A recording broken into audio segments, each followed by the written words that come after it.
sono vai para a cama. Olha, tem bom merecimento pelas palmas que te deram o meu reconhecimento e em forma de cantiga o meu agradecimento. Que eu chamei-lhe um reixinho, mas ela ainda é muito novinha, que meteu-se ali naquela tasca a chupar a caipirinha. Vende bem que a borracheira tem, gosta de chupar na painha.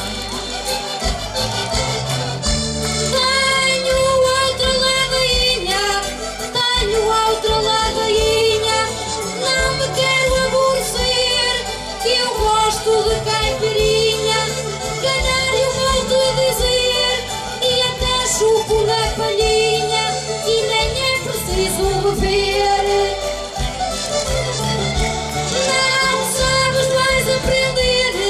Não sabes, vais aprender, e não uses falcatrua.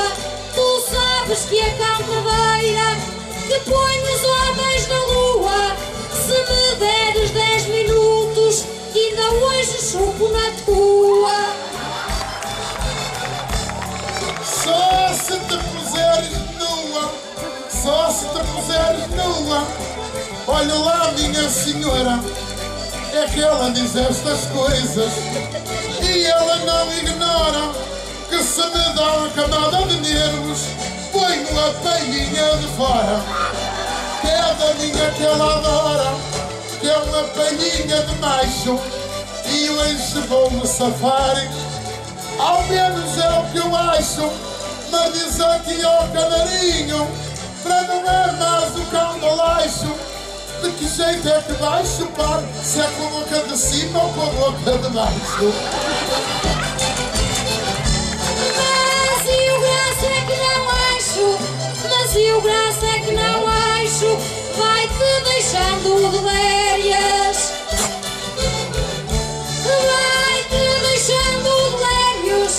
Se pões a palhinha de fora, vai-te deixando de lérias. É que eu parto o corpo a rir, olha com as tuas misérias.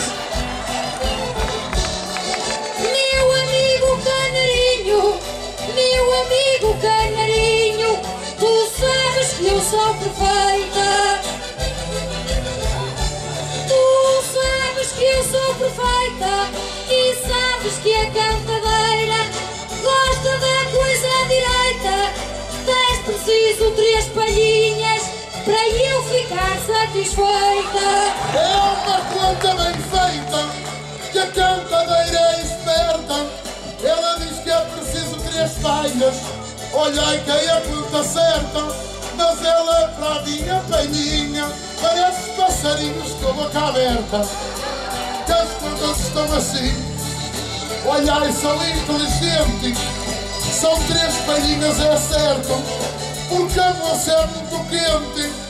Uma pábula cá de trás já está a ver toda a gente, e as outras 2 sabeis é para as bocas que tem à frente. Não estás a ser competente, não estás a ser competente. Alto lá e para aí, que tu não tens palhinha que chegue para a tua amiga Nati. Eu é que vou arranjar aí uma para te tapar a boca a ti. Tem lá calma, canarinho, tem lá calma, canarinho. Sabes que eu sou tua amiga, que este já está ultrapassado e já não enche a barriga. E a palhinha que ele tem agora já está partida. Mas é por ser tão comprida, tanto ao canário e a rola, arranja-me uma como aquela menina, que só o sorriso já me consola. É que a boca da cantadeira cheira tanto à cebola. Diz que arranja aí uma, diz que arranja aí uma, que a afirmação ela fez, que eu já não lixo a barriga. Oh gente, olha que já vês, que a menina é tão jeitosa, e chama-se natividade. Se deixa de tomar aquelas pastilhinhas do dia a dia que cada mulher sabe, olha ao fim dos vizinhos